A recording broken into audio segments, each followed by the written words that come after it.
میگن هر جزیره یه راز داره، اما این یکی بوی مرگ میداد. از همون لحظه ای که وارد شدم فهمیدم اینجا یه چیزی درست نیست.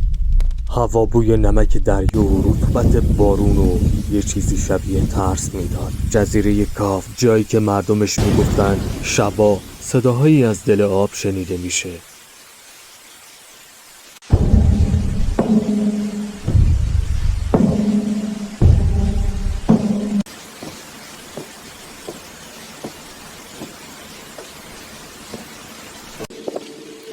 سلام آقای کارگاه، رسیدید؟ آره، ولی هنوزم نمیدونم چرا منو به این جزیره کشوندید. خیلی زود میفهمید، پرونده ساده نیست.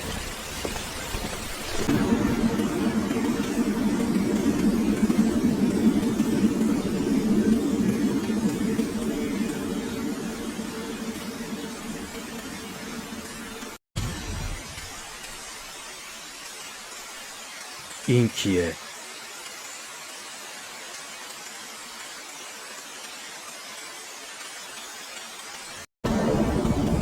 اسمش سامان رفیعیه، ماهیگیر جزیره. ساعت 3 صبح جنازه‌شو بین این تخته‌ها پیدا کردیم. برام توضیح بده.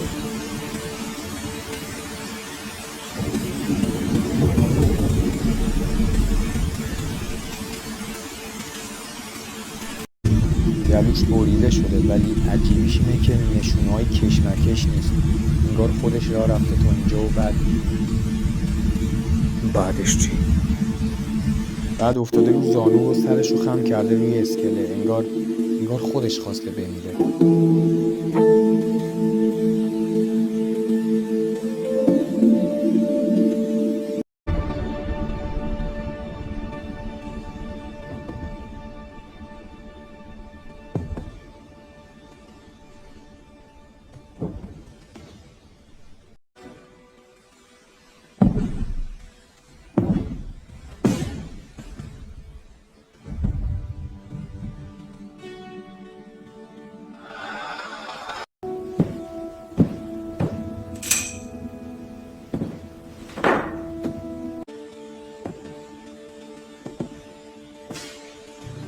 شما کارگاهید؟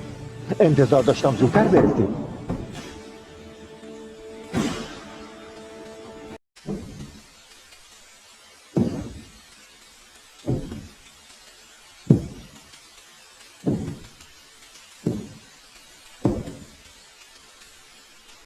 جنازه رو دیدی؟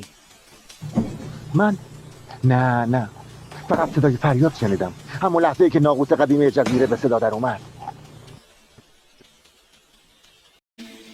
ناقوس؟ آره، همون ناقوس لعنتی که سالهاست کسی بهش دست نزده.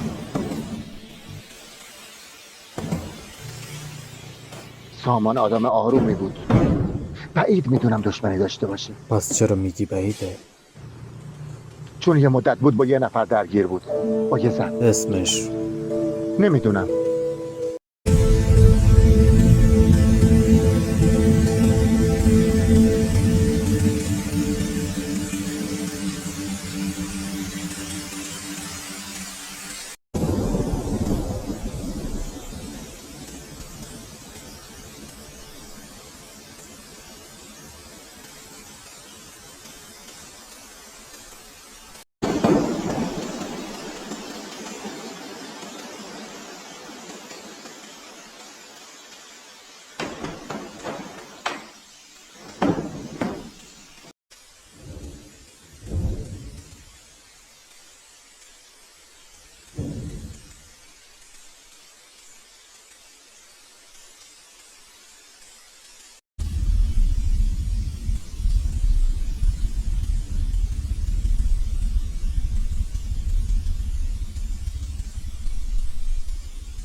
اتاقش بوی نم میداد، بوی استراب.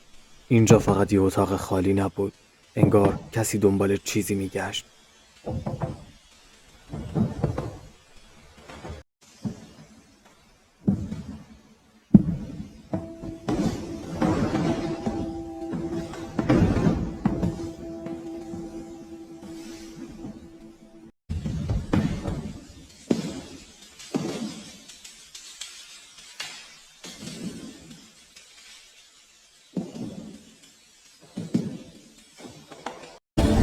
حبیب اینا رو ببین.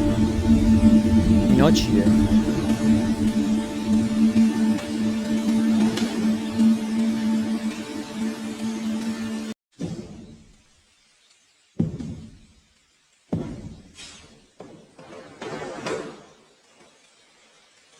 صفحات دفتر پاره شدن.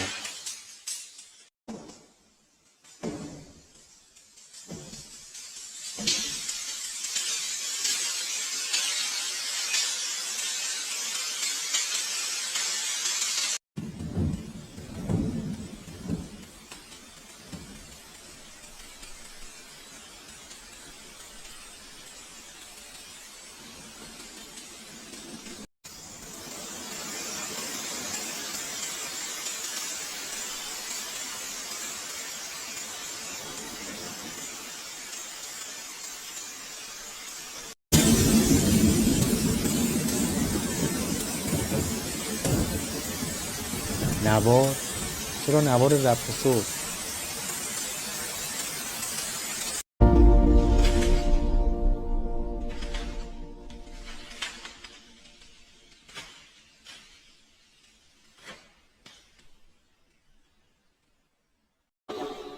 سامان، میدونم داری اینو گوش میدی. من نمیتونم بیشتر از این پنهونش کنم. اونا دنبال تو میان. ناقوس رو که شنیدی یعنی وقتش رسیده. فقط فرار کن. خواهش میکنم نزار پیدام کنن.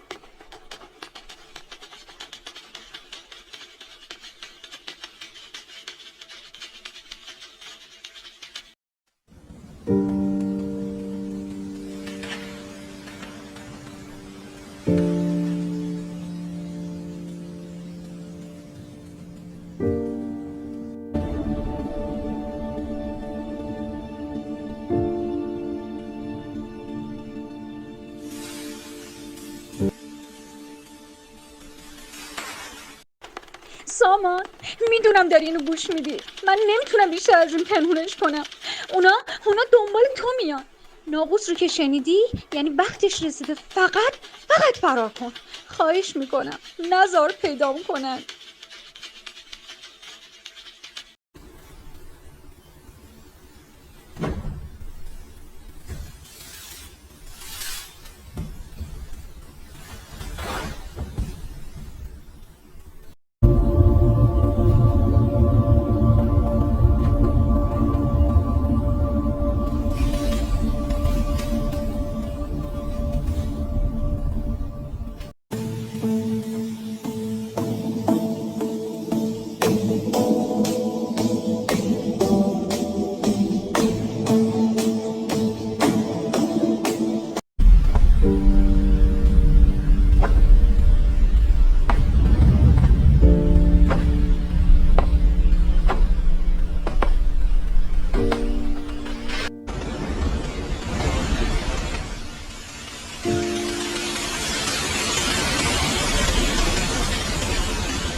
فکر کنم یه نفر اونجاست.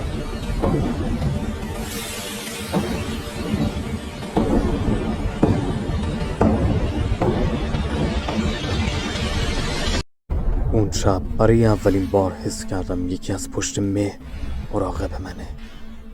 مراقب نه، منتظر.